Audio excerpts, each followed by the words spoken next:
Pack your bags and get out of my house, Mom, my daughter Natalie screamed, waving the inheritance documents in my face like a weapon, her voice dripping with 25 years of accumulated resentment. This mansion, the cards, the bank accounts, it's all mine now, and I don't owe you anything after what you've done to me my entire life. Hold up. I'm curious where you're listening from, and if the story spoke to you, make sure you're subscribed. Trust me, what I have planned for tomorrow is going to blow you away. I watched my own child, the baby I'd raised alone after her father abandoned us, transform into someone I didn't recognize as she stood in the marble foyer of the Riverside estate that had been our family home for 3 generations.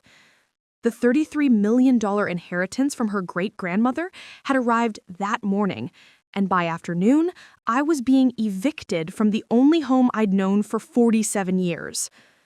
Before we dive deeper into this story, tell me in the comments where you're watching from, and if you've ever had someone you sacrificed everything for turn against you when they got what they wanted, make sure you hit that subscribe button, because tomorrow's story will hit you right in the heart.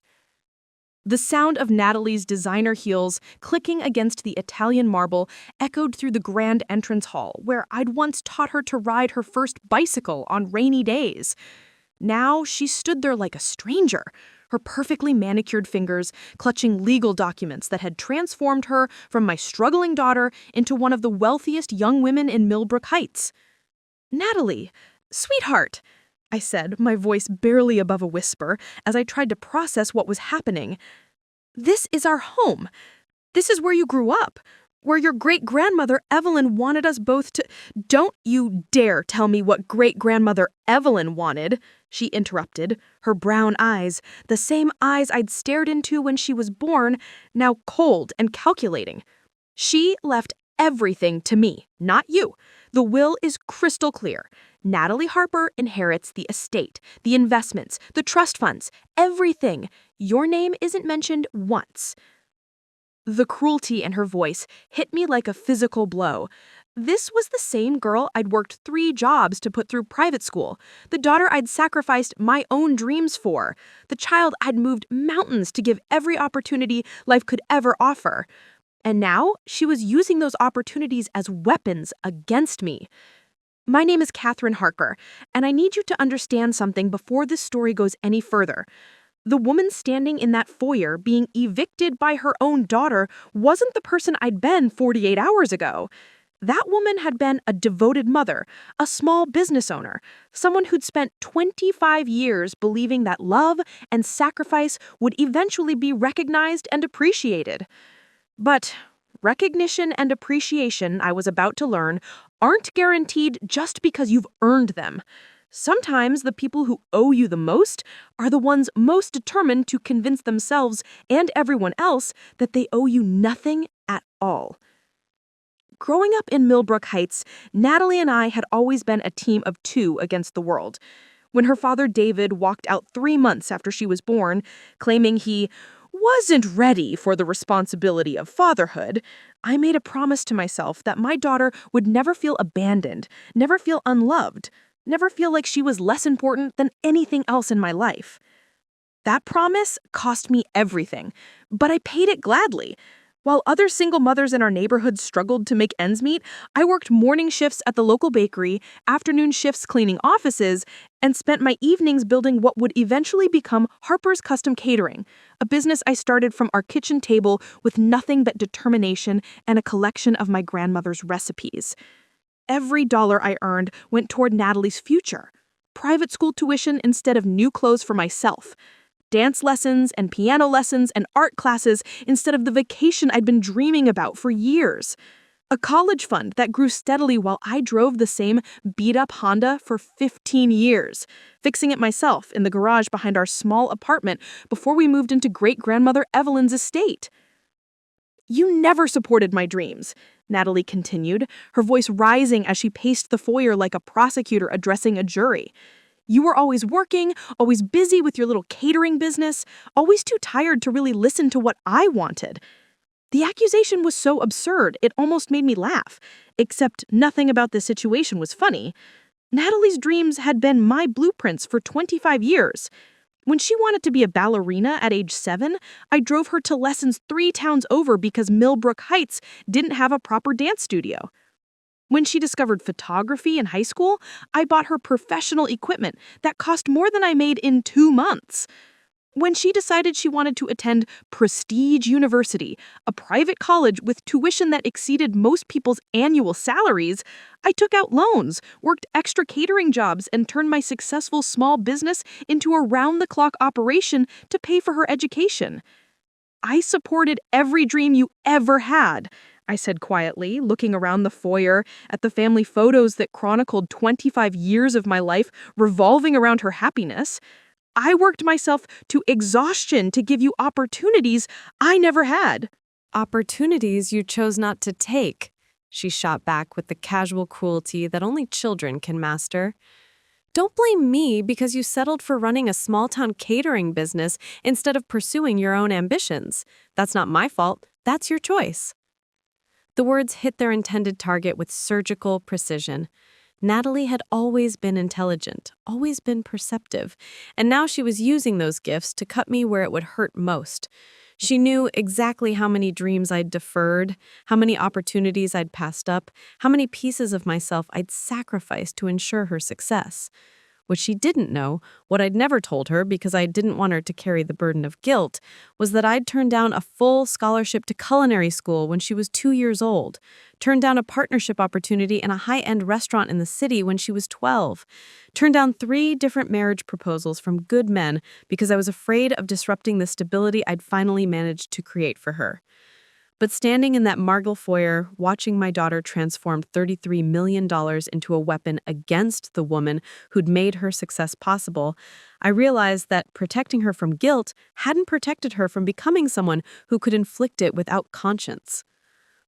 Great-grandmother Evelyn left me this inheritance because she believed in my potential, Natalie announced, straightening the designer blazer that my catering business had paid for. She saw something in me that you never did. She understood that I was destined for more than this small-town life you've been trying to trap me in. The irony was devastating. Great-grandmother Evelyn had been the one family member who understood my sacrifices, who'd watched me work myself to exhaustion for Natalie's benefit, who'd moved us into her estate specifically so I could have help raising my daughter while building my business.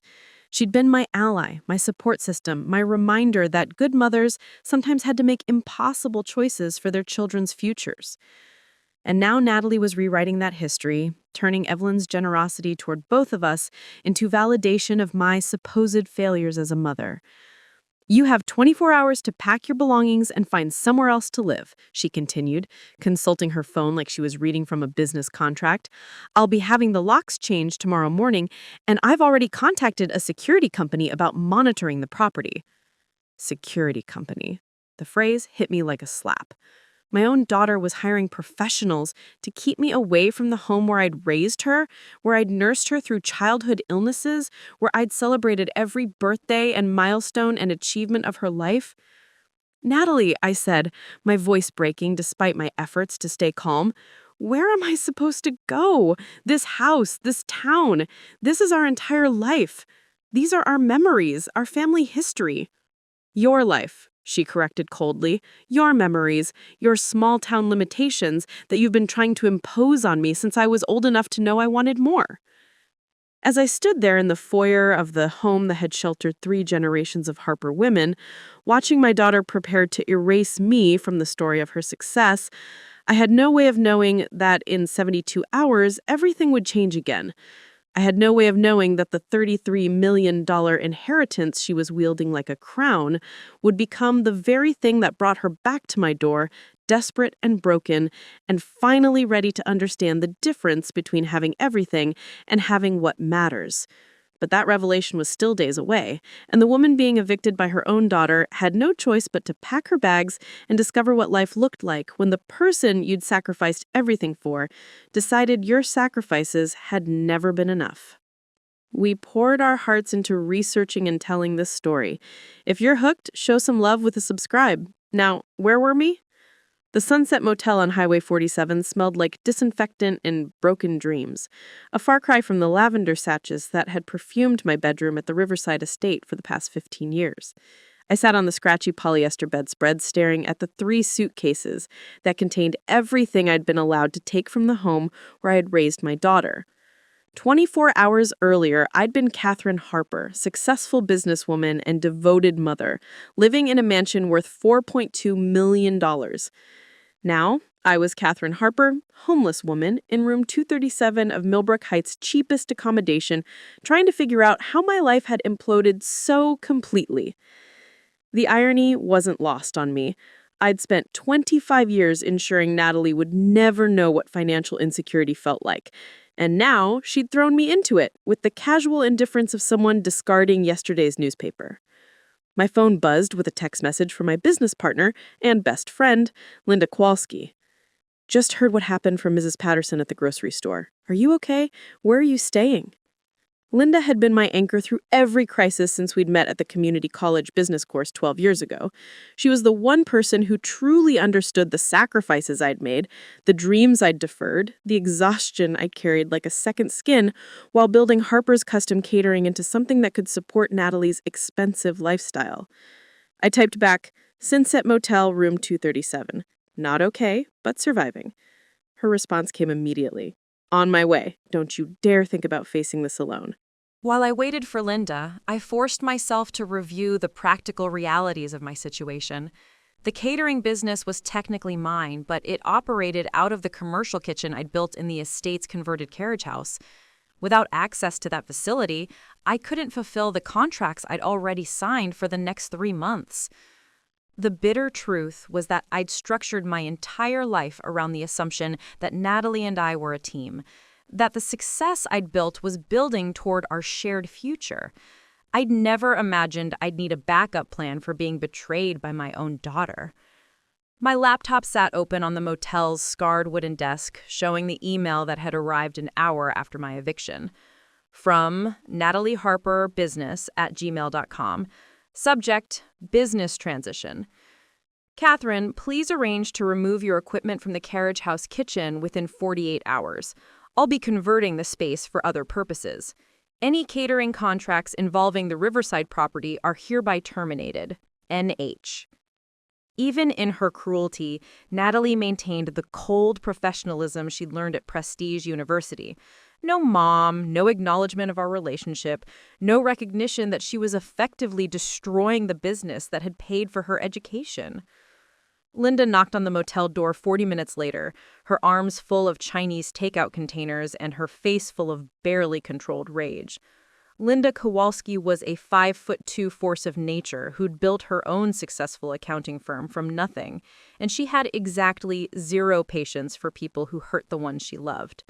That ungrateful little brat, she said without preamble, setting the food on the small table near the window.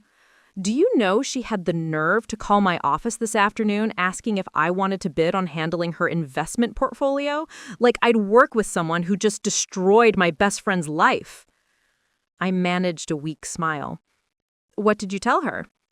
I told her that my firm only works with people who have character, and that eliminated her from consideration. Linda's dark eyes flashed with protective fury. Then I told her that money can't buy class, and she was living proof of that fact. We ate lo mein and orange chicken while Linda helped me start planning a way forward. The catering business could be rebuilt, she assured me, but it would require starting over from scratch. New kitchen, new equipment, new client base. Everything I'd spent 15 years building would have to be reconstructed from the ground up. I have some savings, I said, calculating numbers on a napkin. Not much, but maybe enough to rent a small commercial space and get basic equipment. Linda shook her head. Catherine, you put every penny you had into that kitchen at the estate. You mortgaged your future to pay for Natalie's college, her car, her apartment in the city during her internships. You have maybe $3,000 in your personal account? The number hit me like a physical blow because it was true. I'd been so focused on investing in Natalie's future that I'd forgotten to build any financial safety net for my own. What about the business accounts? I asked, though I suspected I knew the answer. Linda's expression grew even grimmer. That's the other problem. Natalie called the bank this morning claiming that since the business operated on her property, she had legal rights to the accounts. They've frozen everything pending a legal review. The magnitude of my daughter's betrayal was still unfolding. She hadn't just kicked me out of our home, she had systematically dismantled every aspect of my financial independence. The child I sacrificed everything for was now using her inheritance to ensure I had nothing left to rebuild with. "There's something else," Linda said quietly. "I got a call from Jennifer Martinez at the country club. Natalie contacted them this morning and canceled the Brennan anniversary party we were supposed to cater next week. Told them the business was closing due to management issues. The Brennan anniversary was a $15,000 contract that represented months of planning and preparation. It was also the kind of high-profile event that led to other bookings, the type of client who could single-handedly sustain a small catering business. She's not just kicking me out," I realized aloud. "She's destroying everything I built so I can't recover." Linda nodded grimly. "She's making sure you're completely dependent on her generosity.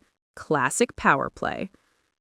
But I wasn't completely powerless yet, and Linda reminded me of resources I'd forgotten I had. 25 years of client relationships, vendors who trusted me, suppliers who'd extended credit based on my reputation rather than my bank balance. "Mrs. Chen at Golden Dragon Restaurant owes you about 5 favors, Linda pointed out, pulling out her own notepad. "Remember when you helped cater their daughter's wedding for cost when they couldn't afford your regular prices?" "I do remember. Amy Chen's wedding was beautiful, and I'd absorbed most of the cost because I understood what it meant for a family to celebrate their daughter's happiness, even when money was tight. And the Riverside Community Center has been asking you to bid on their contract for months. It's not glamorous work, but it's steady income." We spent the next 2 hours creating a plan that felt overwhelming and inadequate simultaneously. I'd start small, rebuilding from Linda's home kitchen until I could afford commercial space.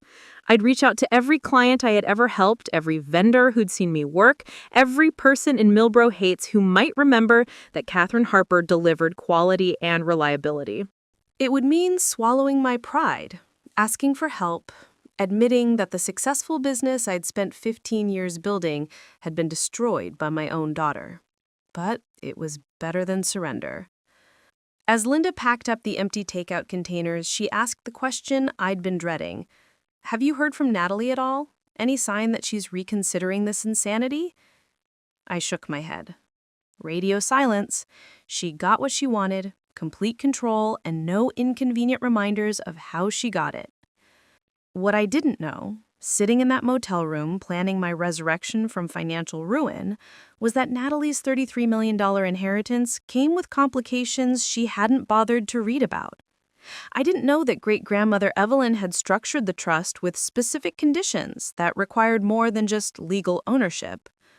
I didn't know that by tomorrow morning, Natalie would discover that inheriting money and managing money were entirely different skills, and that some lessons could only be learned through catastrophic failure. But those revelations were still hours away. The woman in room 237 of the Sunset Motel had no choice but to plan for a future that didn't include the daughter she'd sacrificed everything to raise, and to rebuild from nothing the life that Natalie had reduced to 3 suitcases and a broken heart. The call came at 6:47 a.m. on Wednesday morning, 3 days after I'd been evicted from my own home. I was sitting in Linda's kitchen, surrounded by grocery lists and supplier catalogs, trying to figure out how to cater a community center luncheon for 60 people using residential equipment and a budget that wouldn't cover appetizers at my old events. "Catherine Harper," I answered, not recognizing the number. "Miss Harper, this is Thomas Caldwell from Caldwell, Brennan & Associates. I'm the estate attorney who handled your great-grandmother Evelyn's will. We need to discuss some urgent matters regarding the inheritance." My stomach dropped. Had Natalie found some way to come after the few $1,000s I had left? Was there some legal technicality that would let her seize even more of what I had built? "I'm listening, Mr. Caldwell." Without going into confidential details over the phone, I can tell you that there have been some significant developments with the trust that Miss Harper inherited. Developments that require immediate attention and, frankly, expertise that she doesn't appear to possess. Something in his tone suggested this wasn't about me losing more. This sounded like Natalie was in trouble. What kind of developments? The kind that occur when someone inherits complex financial instruments without understanding how they work. Miss Harper has made several decisions in the past 72 hours that have cascading consequences. I've been trying to reach her since yesterday afternoon, but she's not returning my calls. After we hung up, I stared at Linda's coffee maker, processing what I'd just heard. Natalie had kicked me out so confidently, so convinced that her inheritance made her untouchable, but great-grandmother Evelyn had been a shrewd businesswoman who'd built her fortune through careful planning and meticulous attention to detail. She wouldn't have left $33 million to a 25-year-old without safeguards. Linda walked into the kitchen, already dressed for work, and took one look at my face. What happened? Natalie's inheritance isn't as simple as she thought it was. The irony was almost poetic. For 3 days, I'd been scrambling to rebuild my life from nothing, while my daughter celebrated her newfound wealth. But apparently, wealth without wisdom was just another form of liability. My phone rang again an hour later. This time, the caller ID showed Riverside National Bank, the institution that had managed Evelyn's accounts for 40 years. Miss Harper, this is Janet Morrison, Senior Trust Officer. I'm calling because we have a situation with the Evelyn Harper Memorial Trust that requires your immediate attention. I'm not sure how I can help. My daughter is the beneficiary. That's the problem, Miss Harper. Miss Harper has been making demands that violate the trust's structure, and when we explained the restrictions, she became hostile. She's threatening legal action against the bank, but more concerning, she's made financial commitments based on assets she can't actually access. The picture was becoming clearer. Natalie had inherited $33 million, but not in the way she'd assumed. Evelyn had structured it as a complex trust with conditions, restrictions, and oversight requirements that protected the money from impulsive decisions. What kind of commitments? I can't discuss the details without proper authorization, but I can tell you that Miss Harper has signed contracts and made promises based on her assumption that she had immediate access to liquid assets. When she discovered the trust's limitations yesterday morning, she had what can only be described as a meltdown in our main branch. By noon, the full scope of Natalie's crisis was becoming clear through a network of phone calls from people who'd known our family for years. Mrs. Patterson from the grocery store called to tell me that Natalie had been in the previous evening trying to pay for champagne and imported cheese with a credit card that was declined. She kept insisting that there was some mistake, said she was worth $33 million and couldn't understand why her card wouldn't work. Poor thing looked absolutely frantic. The manager at Millbrook Heights' most expensive restaurant called next. Natalie had apparently booked their private dining room for a celebration dinner the night after inheriting the money, inviting a dozen college friends to what she'd promised would be the party of a lifetime. When the bill came to $4,800, her card was declined, and she'd had to call her friends to cover the cost. She was mortified, the manager said, kept saying there must be some banking error, that she'd have it sorted out by morning. But Miss Harper, that was 2 nights ago, and she hasn't called back. Each phone call painted a clearer picture of what was happening. Natalie had inherited an enormous fortune, but it wasn't hers to spend freely. Evelyn had protected her legacy with the kind of legal safeguards that prevented beneficiaries from destroying generational wealth through inexperience or impulse.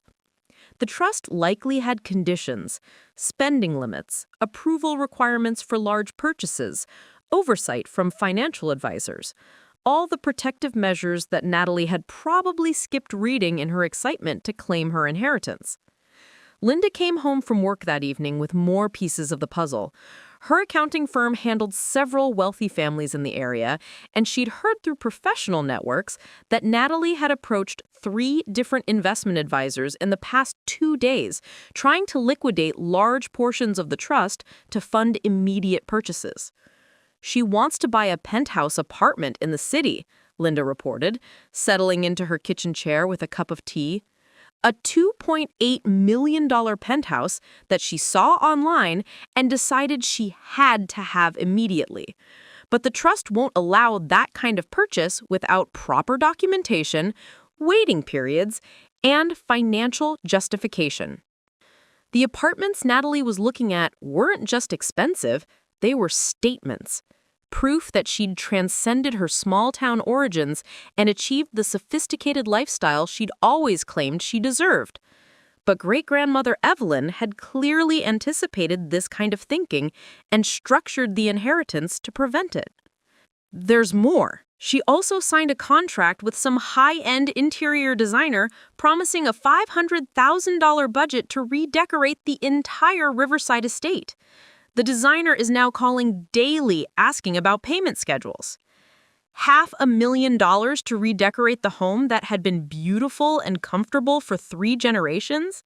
The home where I'd raised her, where Evelyn had lived gracefully until her death, where every piece of furniture and art had been chosen with love and care over decades? But Natalie wanted to erase all of that, to transform our family home into something that reflected her new status rather than our shared history. My phone buzzed with a text from an unknown number. "Mom, we need to talk. Can you meet me tomorrow? N." The first contact from my daughter in 4 days. No apology, no acknowledgement of what she'd done, just a demand disguised as a request. But the fact that she was reaching out at all suggested that her inheritance wasn't providing the simple solution she'd expected. I showed the message to Linda, who snorted with disgust. "Let me guess, she needs something, so now you're mom again instead of an obstacle to be removed." The next message arrived 10 minutes later. "It's important. I'm at the estate if you want to come by." The audacity was breathtaking. She'd had the locks changed, hired security, legally evicted me from the only home I'd known for 15 years, and now she was graciously inviting me to visit the place she's stolen from me. But beneath the anger and hurt, I felt something else. Curiosity. What had gone so wrong with her perfect inheritance that she needed to contact the mother she'd discarded like yesterday's newspaper? "Don't go," Linda said flatly. "Whatever game she's playing now, don't give her the satisfaction of thinking she can summon you whenever it's convenient." But I knew I would go.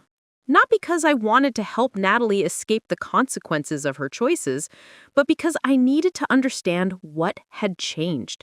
I needed to see for myself what $33 million looked like when it came with strings attached. The drive to Riverside Estate felt like traveling back in time. The gates were the same, the oak tree still lined the driveway, the garden still bloomed with the flowers that Evelyn had planted decades earlier. But when I pulled up to the front door, I could see changes that made my heart sink. There were moving trucks in the driveway, not the organized, careful kind used by professional estate managers, but the chaotic commercial vehicles used by people making desperate decisions. Furniture and artwork were being loaded haphazardly, pieces I'd recognized from my childhood, from Natalie's childhood, being treated like disposable commodities. Natalie opened the front door before I could knock, and the change in her appearance was shocking. The confident young woman who'd evicted me 4 days ago looked haggard, exhausted, and genuinely frightened. Her designer clothes were wrinkled, her hair unwashed, and usually perfect makeup smeared with what looked like tears. "Thank God you're here," she said. And for the first time in years, she sounded like the little girl who used to run to me when thunderstorms scared her. "Mom, I think I made a terrible mistake." I stepped into the foyer where 4 days earlier, Natalie had evicted me with such confidence and immediately understood why she looked so desperate. The elegant space that had welcomed 3 generations of Harper women now resembled a clearance warehouse.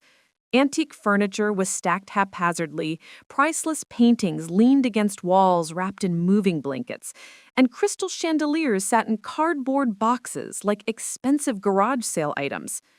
"What have you done?" I whispered, recognizing great-grandmother Evelyn's Louis XIV's writing desk buried under a pile of silver serving pieces.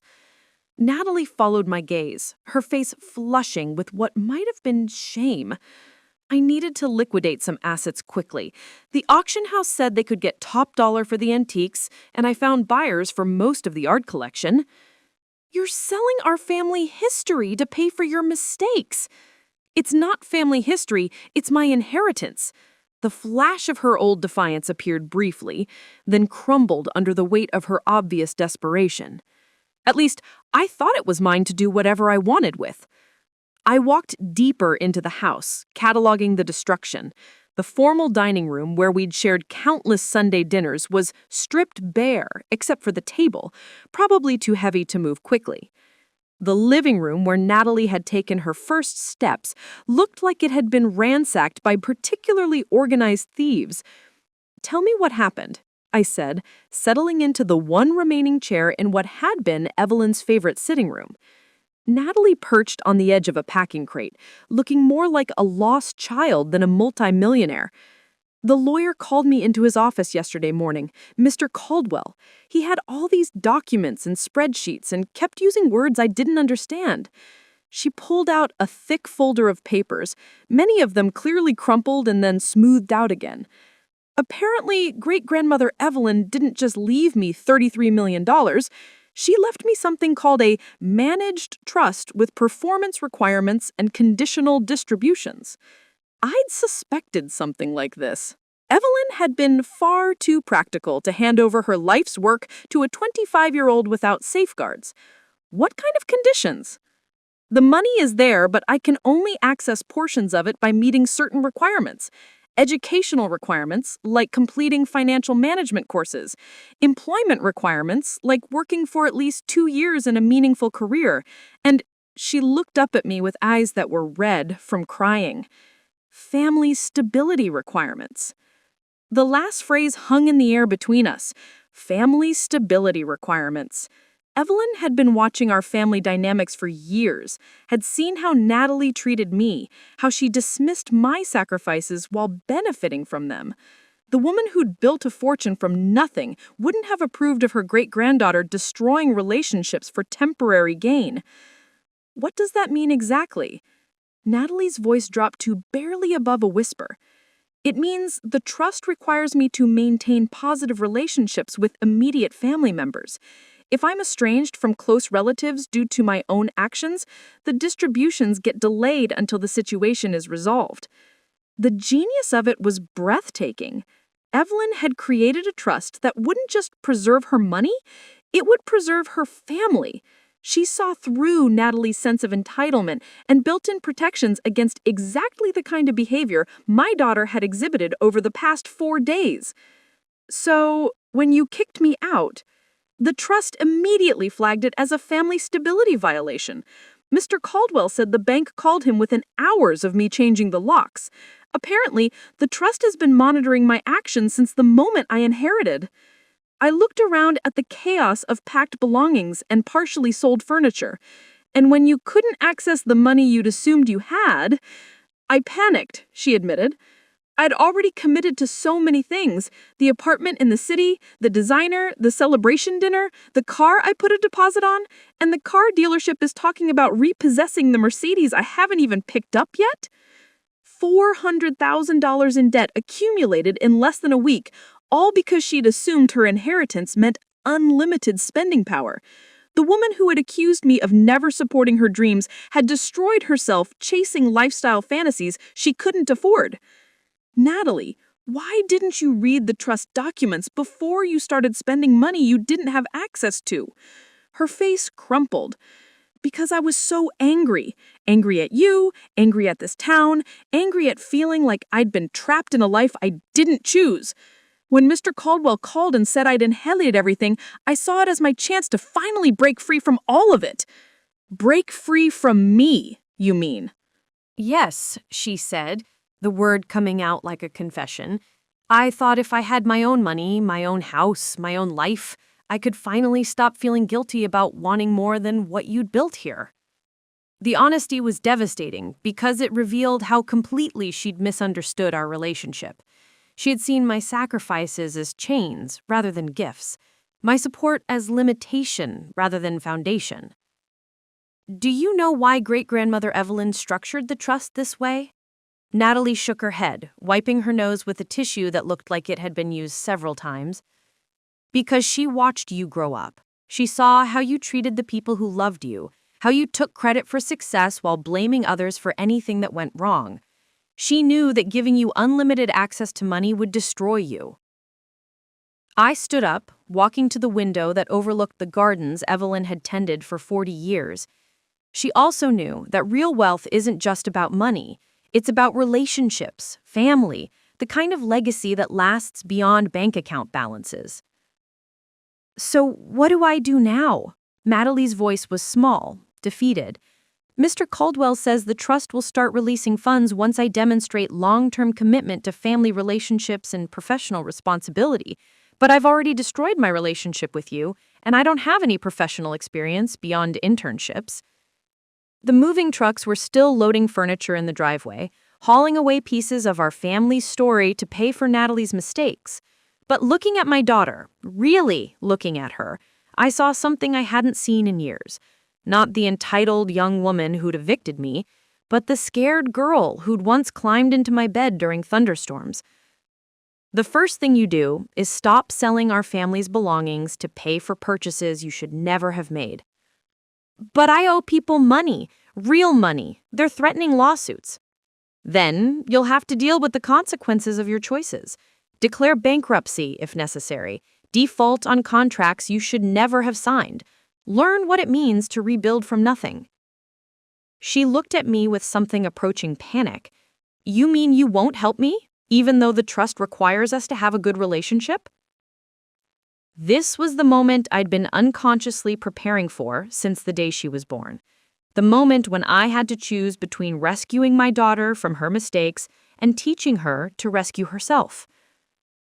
I'll help you understand what great-grandmother Evelyn was trying to teach you. That real security doesn't come from inherited money or expensive apartments or designer clothes. It comes from relationships built on mutual respect, from work that has meaning, from understanding that what you contribute to the world matters more than what you can afford to buy from it. Natalie was crying now, the kind of ugly, desperate tears that came from finally understanding the scope of your own failures. I don't know how to do any of that. I don't know how to build relationships or find meaningful work or contribute anything valuable. You always did everything for me. Because you never gave me the chance to teach you. Every time I tried to show you the value of hard work or financial responsibility or treating people with respect, you accused me of trying to hold you back from your dreams. I walked back to where she sat on the packing crate, surrounded by the remnants of the life she'd tried to escape. But it's not too late to learn. The trust gives you time, years if necessary, to become the kind of person who can handle the responsibility of real wealth. Will you help me? The question carried the weight of 25 years of relationship, of sacrifices made and dismissed, of love given and thrown away. But it also carried the possibility of something new. Not the dynamic where I solved her problems and she resented me for it, but a partnership where she took responsibility for her choices and I supported her efforts to grow. I'll help you earn the relationship that the trust requires, I said carefully, but on different terms than before, terms that respect both of us. As I looked around the destroyed elegance of the home that had sheltered 3 generations of Harper women, I realized that sometimes the most loving thing you can do is let someone fall far enough to understand why they need to learn to fly. 6 months later, I stood in the kitchen of my new catering facility on Maple Street, watching my daughter measure flour for our 5th batch of dinner rolls that morning. Her manicured nails were gone, replaced by hands that showed the honest wear of someone who'd learned what real work looked like. The designer clothes had been sold months ago to help pay down her debts, replaced with practical aprons and comfortable shoes that could handle 12-hour days on her feet. "Mom, the Hendersons want to add 20 more guests to Saturday's anniversary party," Natalie said, consulting the tablet where she tracked our orders with meticulous attention to detail. "Should I tell them we can accommodate that, or are we at capacity?" The transformation in her voice was as dramatic as everything else. Gone was the entitled tone that had demanded immediate gratification.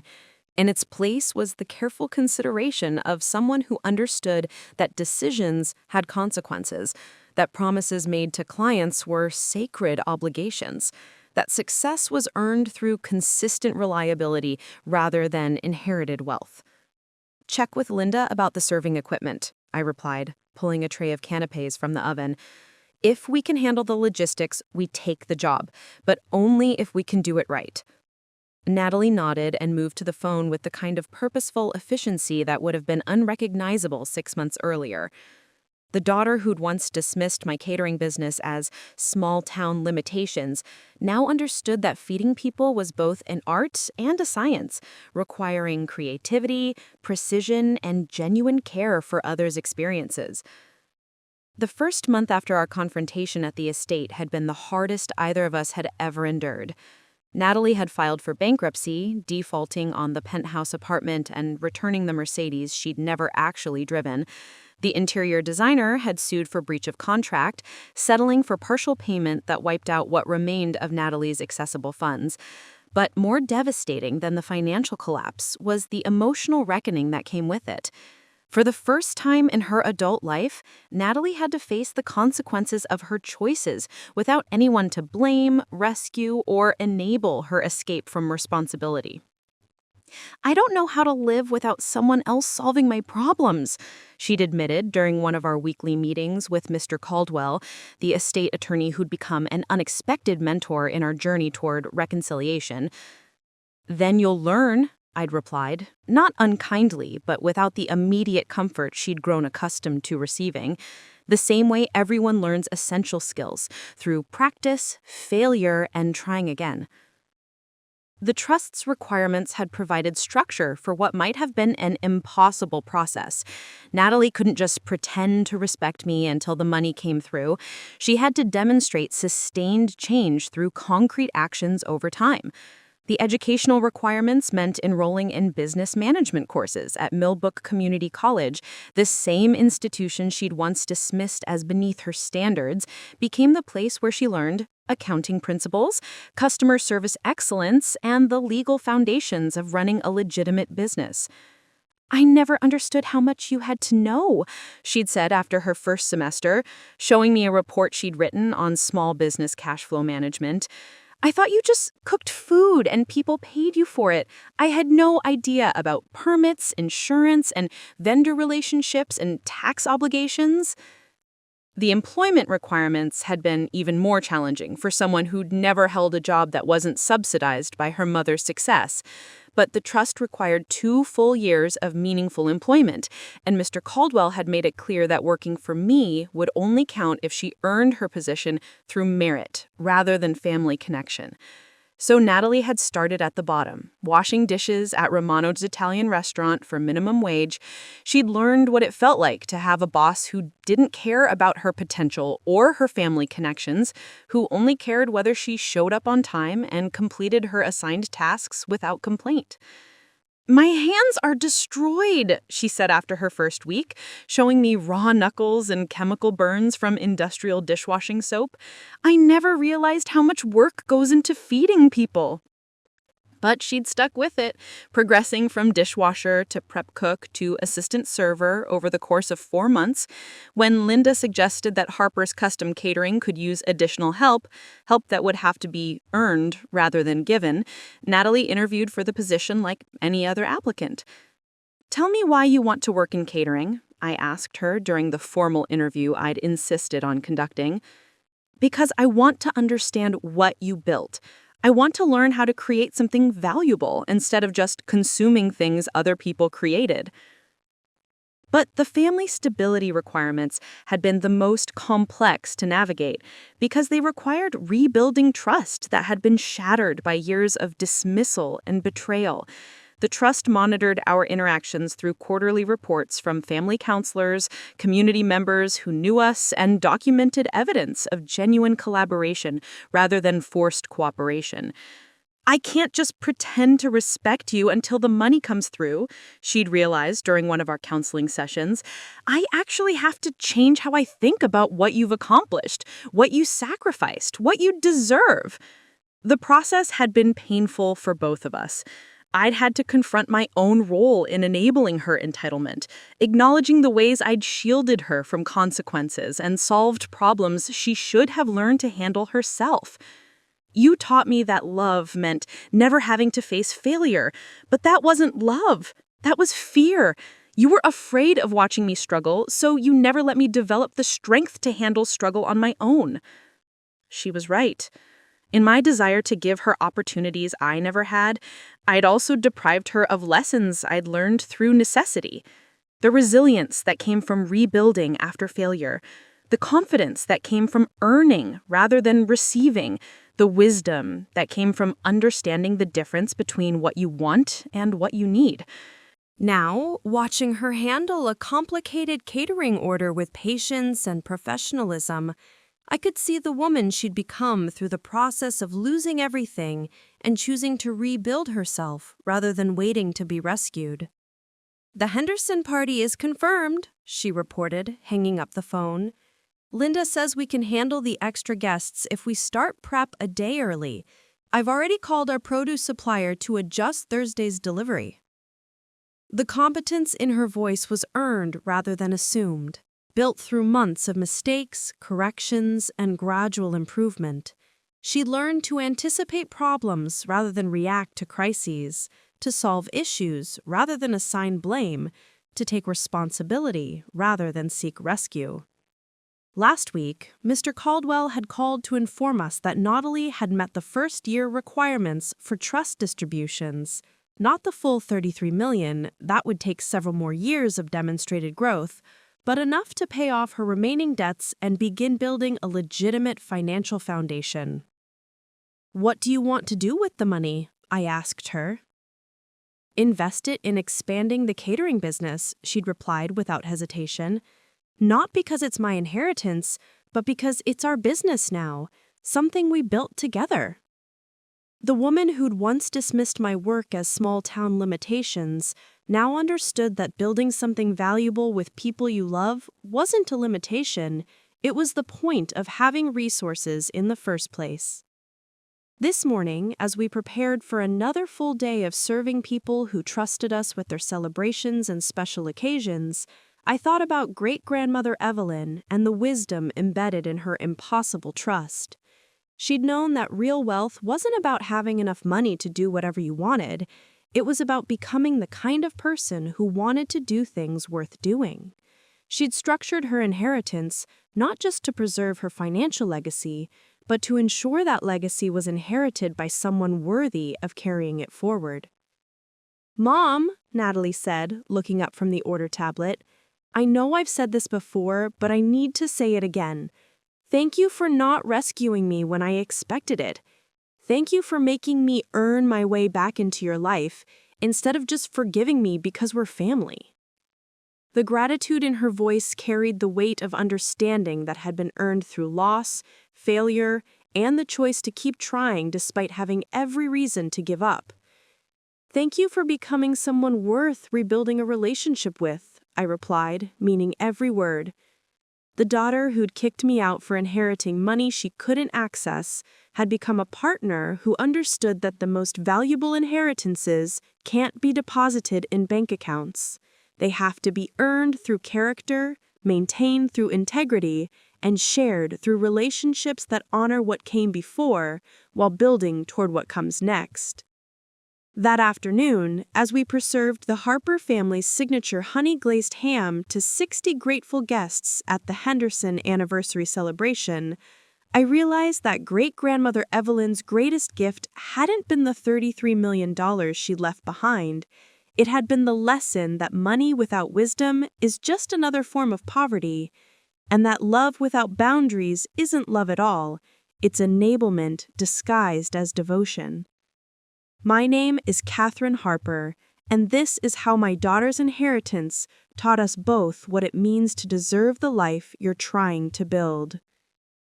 2 more compelling stories are just a click away. If this one drew you in, wait until you see what else we found.